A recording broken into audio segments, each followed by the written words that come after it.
this, Afia Hagen and Pete Price. Afia, Pete, lovely in blue, Pete.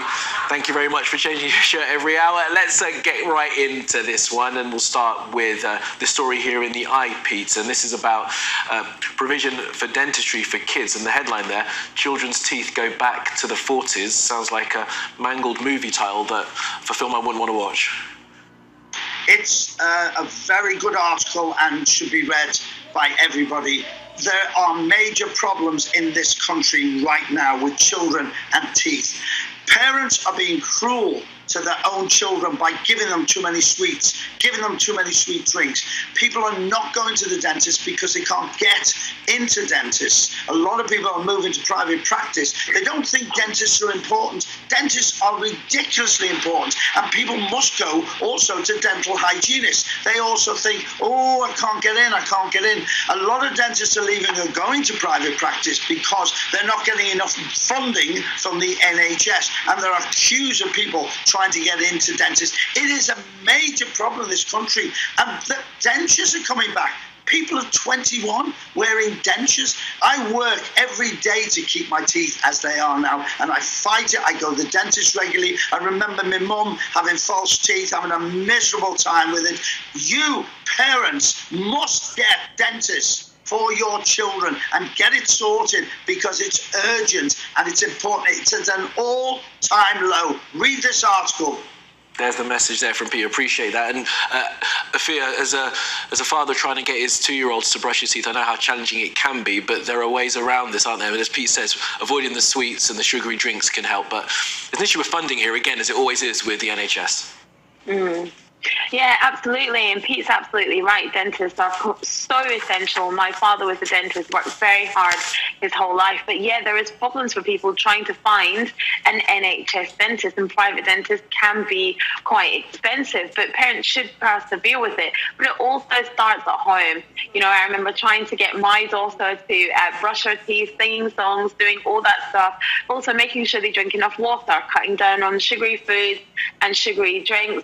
But also getting to the dentist is essential, getting those checkups, getting to the hygienist to reduce tartar and all those kind of things.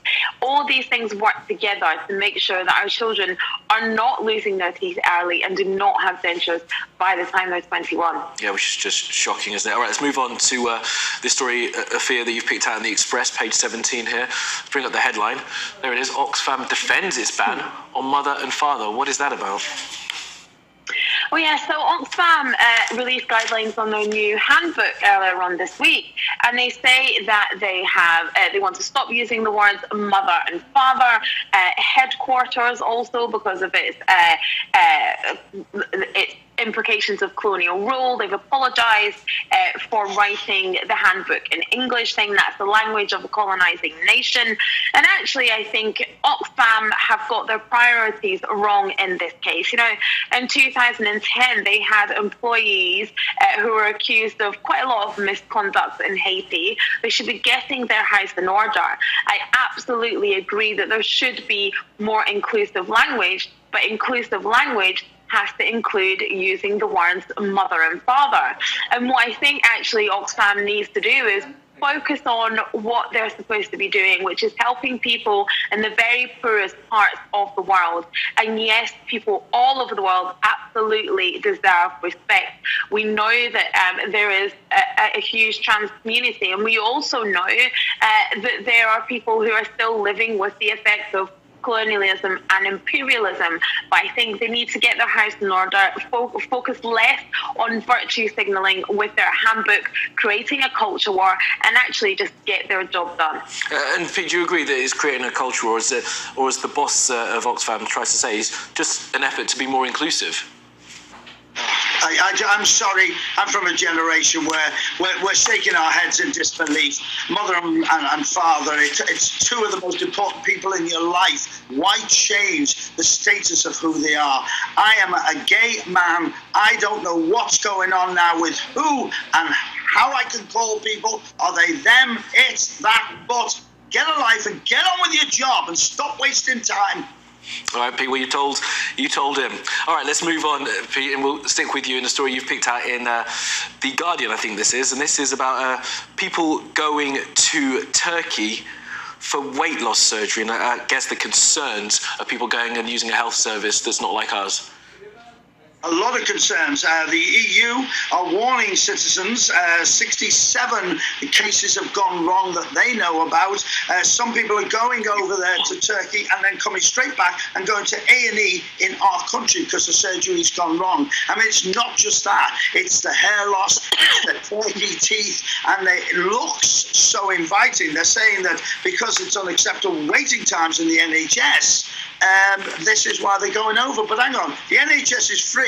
Where are they getting all the money from to go over to Turkey? And if you go over to Turkey, you get plane loads of people coming back with the bands on because they've had the hair transplants, the weight loss because they're holding themselves in a terrible state. You've got to be careful. You just can't go to these countries. If you want to lose weight, stop putting that in your mouth with food in it. It's as simple as that. You're making it very clear this morning, Pete. Appreciate that. Afia, let's move on to your story here in the Mail. And let's bring up the headline here, if we can. Loyal employee. Watch out, your boss might exploit you. What's the research behind this? Yes, this is a study by Duke University in North Carolina in the United States. And it says that staff who go the extra mile in their job are more likely to be exploited by their jobs. So in this study, they presented managers with 2 employee profiles, and one had a reputation for being very loyal to their boss and one less so. And most of the managers picked the more loyal employee to do some overtime, to do some work on holiday, or to do some work unpaid. So it just shows that even if you are loyal to your boss, you go the extra mile, they're more likely to exploit you and ask you to go that extra mile even further. And they have come to the conclusion that it's because most managers have bad people skills. Right, and Pete, a final thought from you on that then. So if you work hard, your boss is going to take the mick and make you work even harder. There's nothing wrong with working hard. Nobody gave me anything in life. I've worked hard all my life. Excellent stuff. And that is the message for the kids, Pete. You really laid down the law this morning, Pete. I do appreciate your time. Afia as well, thank you both so much. Have a lovely weekend, guys. Lovely to talk to you, as I said. Thank you very much. Speak to you again soon. All right. Now, plenty more to come this morning here on Sky News Breakfast. And on the next hour, we'll look at the continuing misery that passengers are facing on the railways as these rail strikes go on. We heard from the boss of the RMT in the last couple of hours saying that there are many hurdles to get over before those strikes can be resolved.